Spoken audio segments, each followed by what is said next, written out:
Just announced, in 2025, taxpayers can deduct up to $10,000 in interest paid on auto loans for select new vehicles every year for the next 3 or 4 years. That's right, you can deduct up to $10,000 per year on interest paid on auto loans.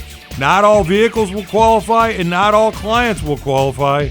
We do know that many clients of the Low Payment Kings will qualify for this program, and many of our new vehicles qualify for this program. Please join the Low Payment Kings soon for more details on how you can save, and for our clients that already purchased new vehicles in 2025, feel free to give us a call to see if you qualify or contact your tax accountant for more details or visit irs.gov. The Low Payment Kings want to do everything we can to help you save every penny, nickel, dime, and Deutschmark on every new and used car, truck, van, and SUV transaction we do. Check out lowpaymentkings.com where you can view hundreds of vehicles, videos, and Low Payment King specials.